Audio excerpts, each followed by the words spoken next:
আসসালামু আলাইকুম। 27শে রজবের রোজার ফজিলত। রজব মাসের 27 তারিখ রোজা রাখলে কি হবে, এর ফজিলত আলোচনা করব ইনশাআল্লাহ।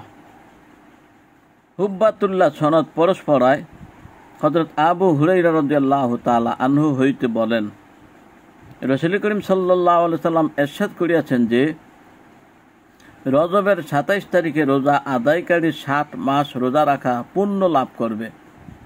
তাহলে রজব মাসের 27 তারিখ কেউ যদি রোজা রাখে, 60 মাস রোজা রাখলে যেই সওয়াব, আল্লাহ তার আমলনামায় সেই সওয়াব দান করবেন।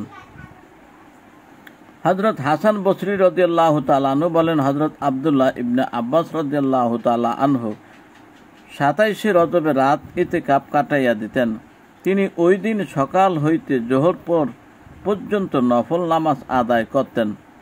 প্রত্যেক রাকাতে সূরা কদর এবং 50 বার সূরা ইখলাস পাঠ করতেন এবং আসর পর্যন্ত দোয়া দরুদ পাঠ করতেন আর বলতেন, হে রাসূল করিম সাল্লাল্লাহু আলাইহি সাল্লামও এইরূপ করতেন।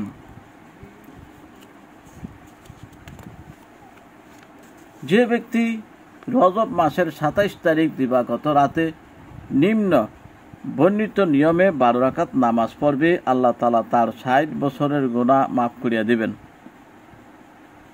প্রত্যেক রাকাতে সূরা ফাতিহার পর যে কোনো একটি সূরা মিলাবে, অতঃপর যখন নামাজ শেষ করবে তখন 7 বার সূরা ফাতিহা এবং এই দোয়াটি পড়বে, সুবহানাল্লাহি ওয়ালহামদুলিল্লাহি ওয়ালা ইলাহা ইল্লাল্লাহু আল্লাহু আকবার ওয়ালা হাওলা ওয়ালা কুওয়াতা ইল্লা বিল্লাহিল আলিয়্যিল আযীম।